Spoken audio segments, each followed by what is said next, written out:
My friends, we come together today not to gather new information, not to add more concepts to an already crowded mind, but to awaken to a truth that has been present within us from the beginning.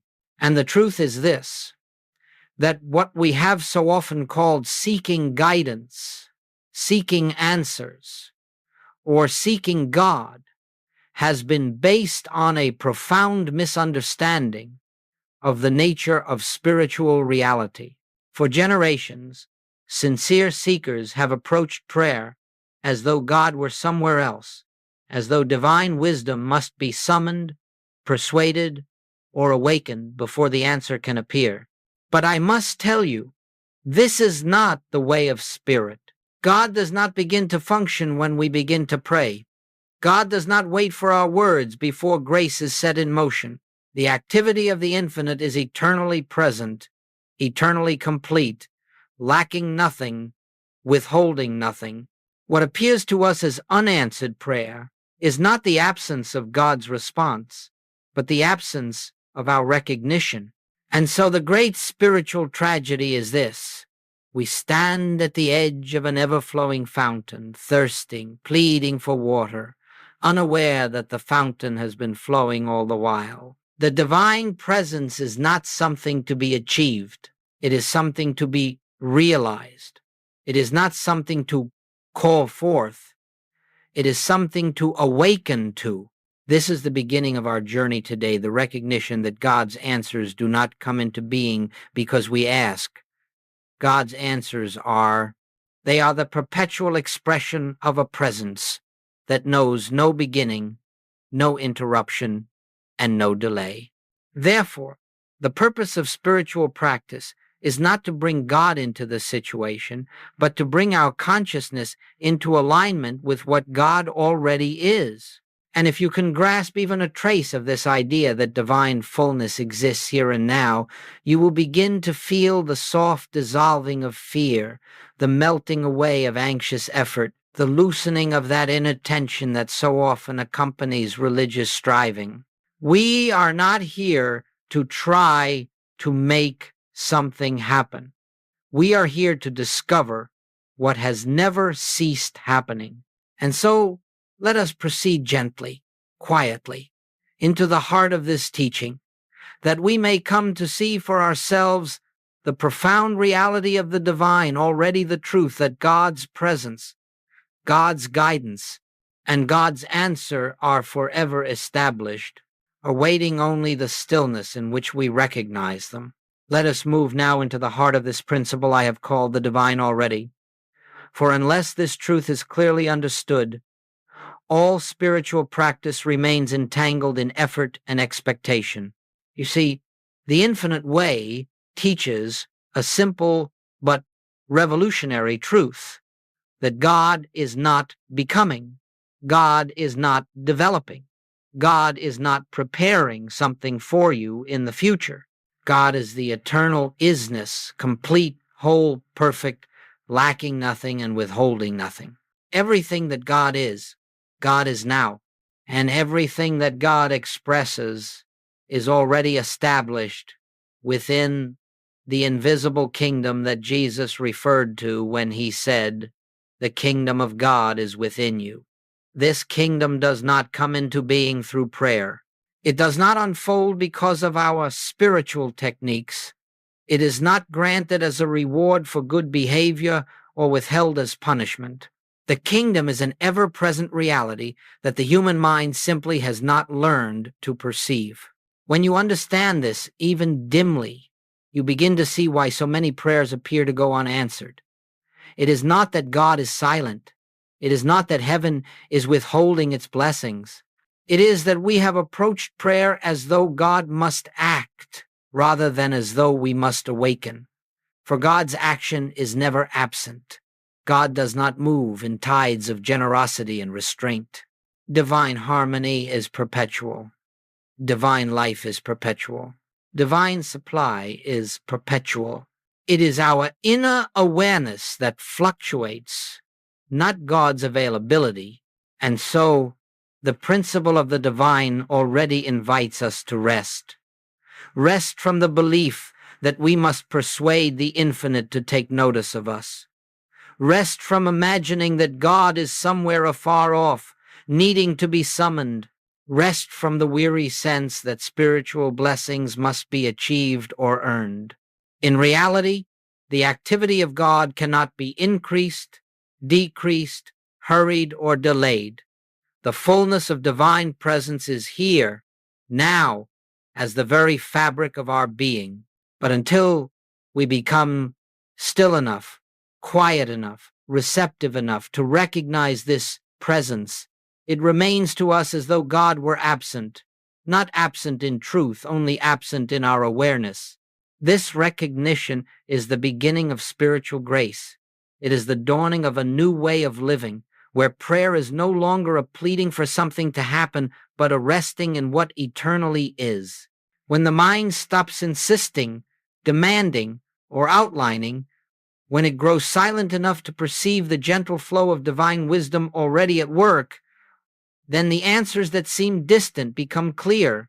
The guidance that felt hidden becomes unmistakable, and the harmony we believed we must create reveals itself as already established within us. This is the divine already, the truth that God's fullness exists before, during, and after every prayer, requiring only our recognition to become visible in our experience. And so, as we proceed, let us hold fast to this foundation. We do not bring God to us. We awaken to God already here. Now that we have established this foundational truth that God's presence and God's answers are already here, we must look honestly, gently, compassionately at the question, if the answer is already present, why do we not perceive it? This is not a matter of judgment, nor of failure. It is simply a matter of understanding how the human mind functions when it believes itself to be separate from the divine. The moment we accept the belief in separation, the belief that I am here and God is somewhere else, we enter a state of consciousness filled with noise, effort, fear, expectation, and personal will. And in that noise, the subtle whisper of the Spirit is drowned out. You see, the human mind is forever projecting its own concepts outward, creating images of how life ought to unfold, imagining the form an answer must take, and outlining the exact way in which God must perform. In this state, the mind is not listening. It is dictating. It is not receptive. It is asserting. And so the divine impulse, which often comes as a gentle nudge, a quiet realization, a soft inner knowing, cannot be recognized because consciousness is too occupied with its own ideas to perceive the reality that is already here.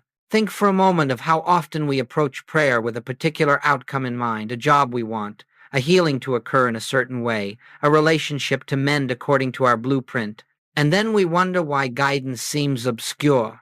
The answer is not obscure. It is simply different from what the mind expects.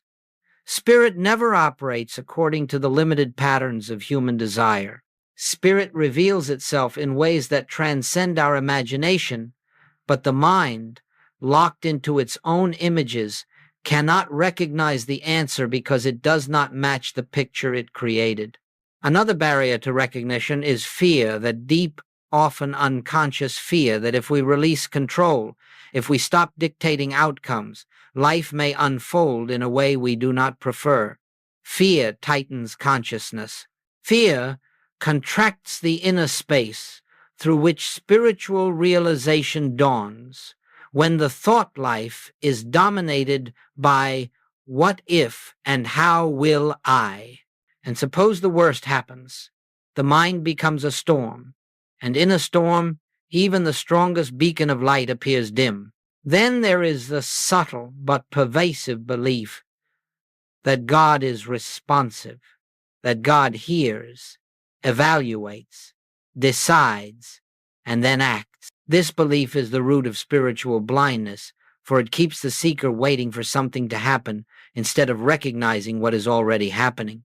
As long as we believe God must be persuaded to answer, we will continue to overlook the divine activity that is already operating in the quiet depths of our own being. And so it is not that God's answer is missing, it is that we are not yet still enough, quiet enough, surrendered enough to perceive it.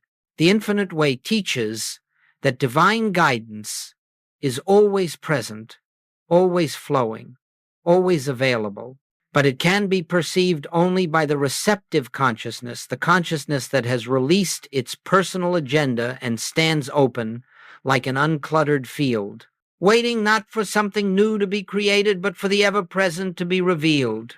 If we can understand this, that the barrier lies not in God's silence, but in our inner noise, then we begin to approach spiritual practice from a higher standpoint. We no longer cry out into the void, we become listeners. We no longer demand answers. We become receptive to the wisdom already moving in us. We no longer attempt to direct spirit. We yield to the divine impulse that is forever seeking to express itself through us. This is why the answers of God so often seem invisible, not because they are absent, but because we are still looking outward when the answer lives within. Let us now turn to this word stillness, for it is the doorway through which all spiritual recognition enters. And yet, stillness is so deeply misunderstood that seekers often attempt to cultivate it through effort, strain, or techniques that only increase the very mental activity they hope to quiet. Stillness, in the spiritual sense, is not the absence of sound. It is not the attempt to empty the mind. It is rather the gentle dissolving of one's reliance on the thinking process, the release of personal will, the softening of the ego's grasp, and the opening of the heart to the realization of a presence that has been here all along. Jesus did not say, "Be still and I will come." He said, "Be still and know that I am God."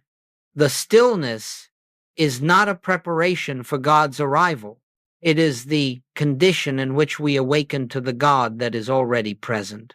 The divine presence whispers continually, but it can be heard only when the mind has ceased insisting, ceased fearing, ceased outlining, ceased reaching outward. In that moment of inner quiet, however brief, something becomes perceptible, a subtle assurance, a gentle warmth, a sense of safety that does not arise from human reasoning. This is the first movement of recognition. Stillness is not an achievement. It is a surrender. It is the willingness to set aside, even for a moment, the belief that life depends upon our thinking, our planning, our striving, or our strength. When we enter stillness, we step into the awareness that there is an infinite, invisible, a presence, an intelligence which operates through us when we stop interfering. It is not passive. It is not resignation. It is profound receptivity, the receptive attitude that makes possible the discernment of divine guidance. You may have noticed that whenever the mind is racing with anxieties or busy outlining the future, the sense of God seems distant. This is not because God is distant, but because awareness is too filled with personal thought to perceive the quiet movements of spirit. But the moment we withdraw attention from the noise, not by fighting it, not by suppressing it, but by gently turning toward the inner stillness that exists beneath it, we discover a remarkable thing. Beneath the turbulence of thought, there is a vast, quiet space that has always been present. This inner silence is not created. It is discovered. It is not the product of discipline. It is the natural state of the soul when it ceases identifying with the activity of the mind. And in that silence, the divine already becomes discernible. The answers that once felt far away begin to rise, not in the form of words or voices, but as a knowing, a certainty that seems to come from nowhere, or rather, from everywhere. Stillness is the condition in which the divine activity becomes visible. Without it, we are like a lake whipped by wind, unable to reflect the light of the sun. But when the waters become still, even for a moment, they mirror the sky. So it is with us. When thought settles, when the inner atmosphere becomes quiet, the presence reveals itself not through effort but through grace. And so, stillness is not something we perform, it is something we allow. It is the quiet recognition that the one we are seeking is already here, already active, already expressing itself as the life, mind, and being of us. In this recognition, we begin to live not from the agitation of trying to bring God into the moment, but from the peace of realizing that God is the moment. Let us go another step deeper, for even after one has touched the silence, there remains a subtle obstacle that prevents the recognition of the divine already. This obstacle is the mind's tendency to form images, mental pictures of how the answer must appear, the shape it must take, and the path through which it must come. And I tell you gently, but with clarity, as long as you hold these mental pictures, you cannot behold the activity of God, for you are looking at your own projections instead of the spiritual reality that stands behind them. The human mind, by its very nature, constructs, forms. It imagines the improvement. It desires a specific person to arrive, a particular sum of money to come, a predicted outcome to unfold. It then clings to these mental images as though they were divine decrees, believing that God must manifest in precisely these forms. But Spirit has no need of our pictures. Spirit, being infinite, has ways of fulfillment that transcend our imagination. It does not follow the narrow channels that the human mind outlines. And so the very images that we create in our attempts to receive an answer become the veils that conceal the answer already present. Imagine standing before a window through which sunlight shines, but covering that window with drawings of the sun. The drawings may be beautiful, but they obscure the light. The mind's pictures operate in the same manner. They cover the window of consciousness with imagined forms, and then we wonder why the light cannot be seen. The light is not absent, the window is simply covered. When we speak of removing mental images, we do not speak of denying our desires or pretending we have no preferences. We speak of releasing our grip on the demand that fulfillment must come in the form we have constructed. We speak of becoming spiritually flexible, inwardly malleable, open to the boundless creativity of divine wisdom. For the moment we let go of the insistence that the answer must be this. We create the inner space in which the presence can reveal the answer. That is, this is why in the spiritual life we often say, ask once and then rest. To ask is human. To rest is spiritual. Ask once, not repeatedly, not anxiously, not as though God must be reminded, but once from a quiet place within, and then release the mental picture. Let the matter pass out of your hands entirely. Do not return to it with fear or speculation. Do not outline the method or the timing. Instead, sink back into the stillness, trusting that the infinite invisible is already functioning in ways that the mind cannot perceive. For when the mental picture dissolves, awareness becomes clear. It becomes receptive.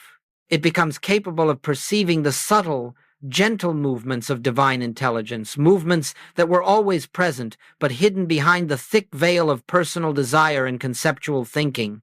And so, the removal of mental images is not an act of deprivation, it is an act of liberation.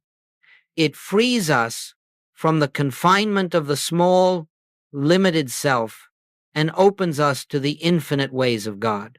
When the mind no longer dictates the form, the heart becomes able to recognize the substance, the spiritual answer that has been waiting quietly for our recognition. This, too, is part of living in the divine, already letting go of every mental picture so that the spiritual reality may be seen, felt, and lived. To illuminate this principle more fully, let us look at a few simple experiences, not miraculous in the worldly sense, not meant to impress or astonish, but intended to reveal a consistent pattern in the spiritual life. These stories illustrate what happens when one releases the mental picture, enters the stillness, and begins to recognize the divine, already operating beneath the surface of appearances. There was a woman who came seeking spiritual help for what she believed was a severe financial crisis. She had tried every method she knew: affirmations, visualizations, constant prayer, all with the hope of forcing a particular solution to arrive. If only this one door would open, she said, everything would be all right. And so her entire consciousness was fixed upon that one door, and while she watched it day after day, willing it to move, she failed to notice the quiet opportunities already present in her life. When she learned to rest, to sit in stillness, without insisting, without outlining, something remarkable happened, though not in the way she expected. A friend casually mentioned an opportunity she had ignored for months, believing it to be insignificant. But now, something within her recognized it. She took a single step, and that one step unfolded into a new avenue of supply that was far more stable and fulfilling than anything she had imagined. The door she had fixated upon never opened, because it did not need to. The answer was already present. Her recognition was delayed only by her insistence on the form it must take. Another individual came seeking relief from a chronic condition. For years he had prayed for healing, yet always from the standpoint of fear that the condition would worsen, fear that his prayer might not be answered. He lived in a constant state of anticipation, waiting for God to do something, to change something, to intervene. When he was introduced to the principle of resting in the divine, already he began to approach his practice differently. Instead of pleading for the body to improve, he began sitting each day in quiet acknowledgement. God is the life of me now. There is no distance between the life of God and the life I am living. He was not praying for healing. He was recognizing wholeness. Over time, a subtle shift occurred. His fear dissolved. First, not the condition, but the fear. Then, gradually, almost imperceptibly, the symptoms began to lessen. They did not vanish overnight, but his awareness changed. He no longer lived as one fighting a condition.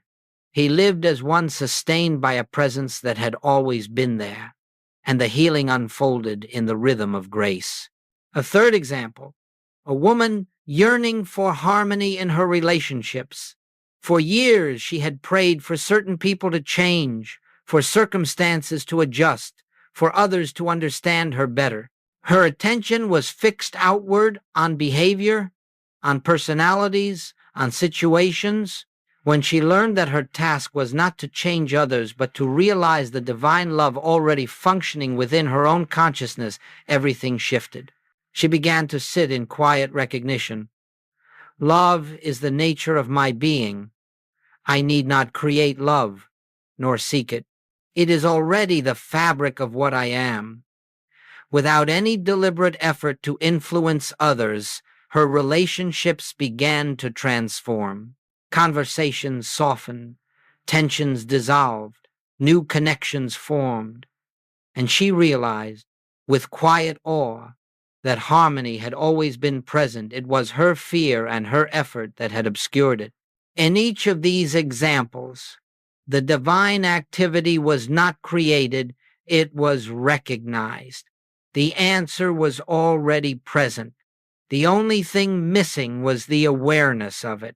Once stillness was entered, once the mental picture dissolved, once the sense of separation faded, recognition came, and with recognition, the outward experience aligned with the inner truth. These stories are not exceptional. They are not the experiences of unusually gifted individuals. They are simply illustrations of what occurs whenever consciousness relaxes its grip on the human picture and opens to the infinite invisible. They reveal a universal truth. The moment recognition dawns, the answer that was always there becomes visible in our experience. Now that we have seen how recognition transforms experience, let us turn to the practice that makes such recognition possible, a practice Joel Goldsmith often called resting in the Word. This is not a technique. It is not a formula. It is, rather, a way of entering into the awareness of God's presence without strain, without demand, without expectation. It is a quiet, abiding in spiritual truth until that truth becomes more real to us than the appearances of the senses. When we speak of the Word, we refer not to a phrase repeated mechanically, nor to an affirmation designed to persuade God.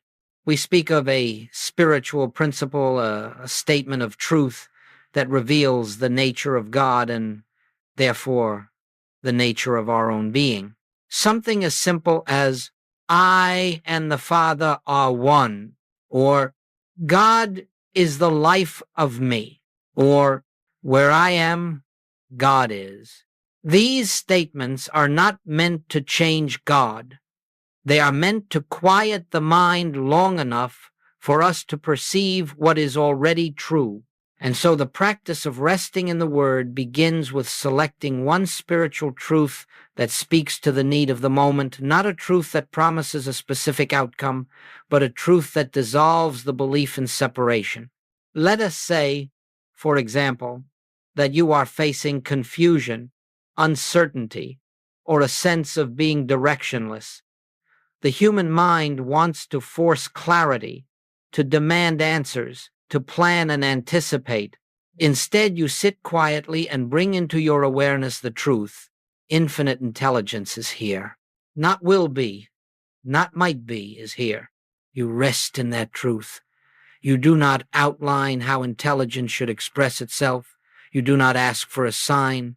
You simply let the mind and body relax into that awareness.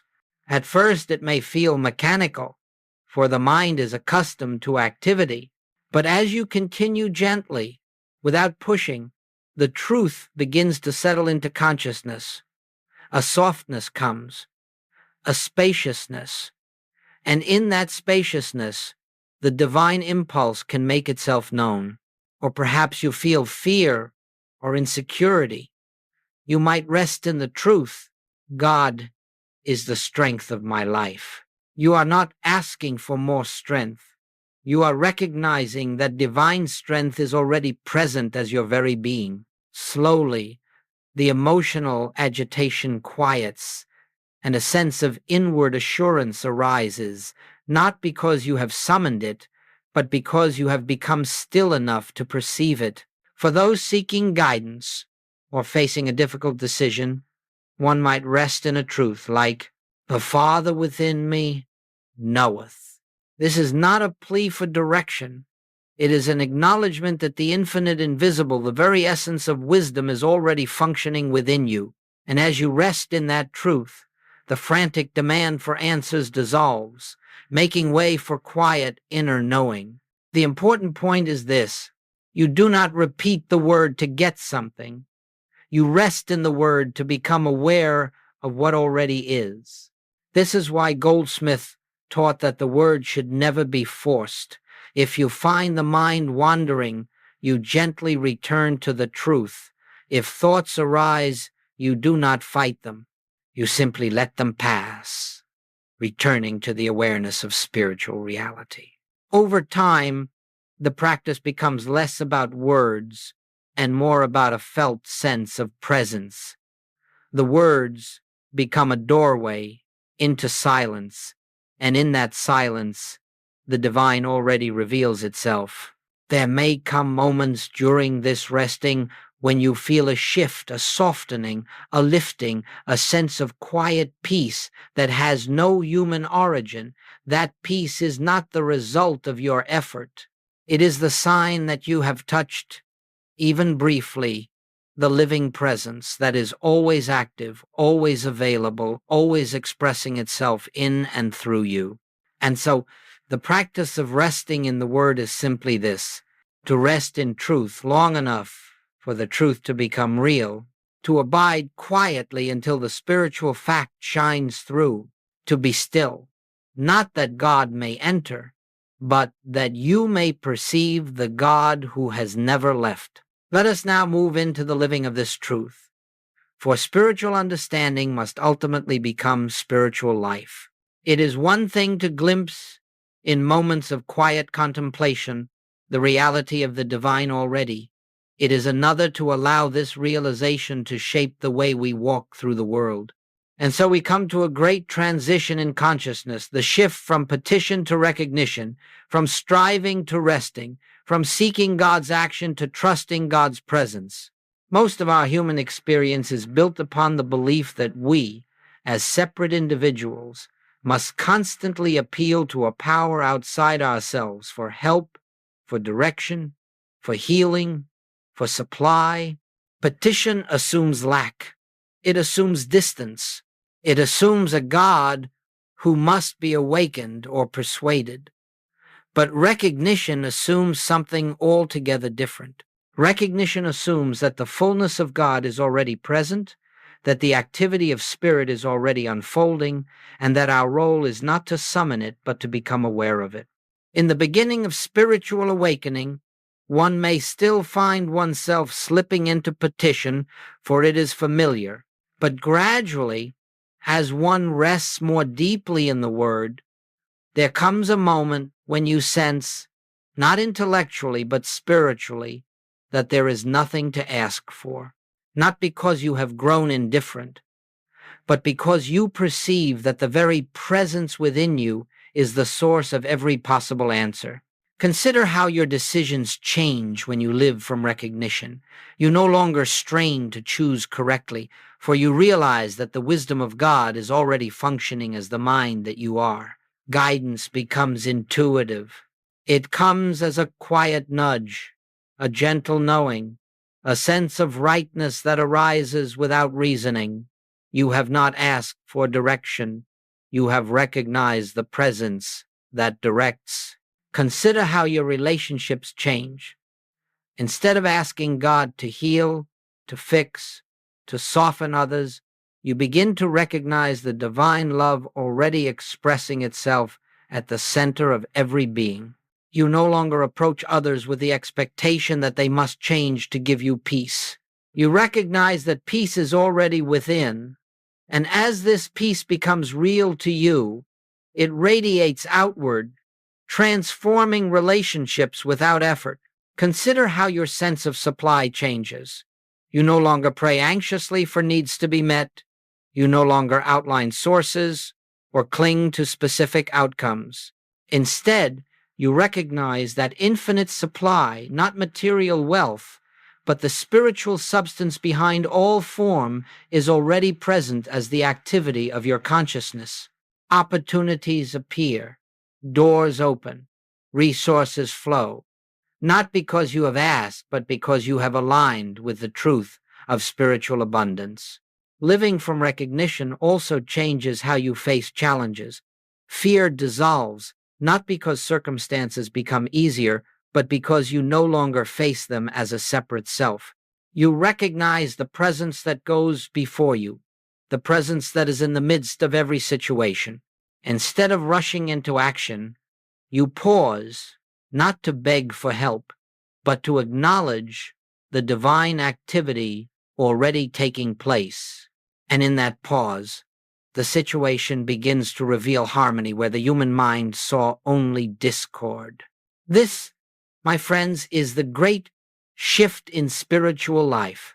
Prayer becomes not a cry for God to act, but a quiet awareness that God is acting. Meditation becomes not a plea for clarity, but a resting in the intelligence already present. Life becomes not a struggle to make things happen, but a willingness to follow the gentle guidance of the presence that leads without effort. And so the spiritual path becomes simpler, gentler, more graceful. You live not as one striving to attain God, but as one who walks with the constant awareness that God is already with you, in you, and as you. The burden lifts, the anxiety fades, the frantic search comes to an end, for you have discovered the truth. All that I seek, I already am. All that I need is already given. All that I desire is already present in the invisible within me. This is living from recognition. This is living by grace. And grace is nothing more than the divine, already made visible through your awareness. As we come to the close of this time together, let us gather into a single, quiet awareness. Everything we have touched, everything we have recognized, everything that has stirred within us. If there is one truth I would have you carry from this moment into the moments that follow, it is this: God has never been absent from your experience. Not for a breath, not for a heartbeat, not for a single instant of your existence. The divine already, the fullness of God's presence, wisdom, love, and activity has been the very ground upon which you have walked, even when you did not know it. Nothing must be added to God. Nothing can be taken from God, and nothing you do or fail to do can interrupt the eternal activity of the infinite. Your task, if we may call it a task at all, is simply to remember again and again that the answer is not something to be brought forth by the force of your prayers, nor by the intensity of your desire, nor by the complexity of your spiritual practices. The answer is something you awaken to, realize, recognize, allow. In the quiet moments of your day, those small spaces between activities, those gentle pauses before speech, those silent intervals when the world is not tugging at your attention, turn inward and acknowledge the presence. Not with words, unless the words help lead you to silence. Not with ritual, unless the ritual leads you to peace, but with a simple recognition: where I am, God is. The activity of God is the activity of my being.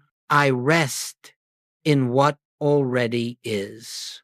If you make this recognition a living part of your day, a quiet companion you carry into every experience, the nature of your life will begin to shift. You will discover that guidance appears before you ask for it, that harmony unfolds without your effort, that supply flows without anxiety, that relationships soften in the light of love you did not generate but discovered. You will see, perhaps not suddenly, perhaps not dramatically, but steadily, gently, that the world you once struggled to change is responding to a new consciousness within you, a consciousness that is no longer pleading with God, no longer waiting for God, but abiding in God. For the divine already is not an idea, it is not a technique, it is the truth of your being. And as this truth becomes real to you, as it becomes the atmosphere in which you live, you will find life taking on a rhythm of grace, not because God has changed, but because you have awakened. So let us close, not with a plea, but with a quiet knowing, not with a request, but with an acknowledgement, not with a reaching out, but with a resting within. Father, I thank thee that thou art ever present, ever active, ever expressing thyself as the life that I am. I need not seek thee. I need only recognize thee. Carry this awareness with you as you rise from this moment into the next. Let it go before you and within you. Let it soften your fears, guide your choices, and illumine your path. And may you come to see, with increasing clarity, that the stillness you seek, the wisdom you desire, the answer you long for, has always been here, waiting only for your recognition.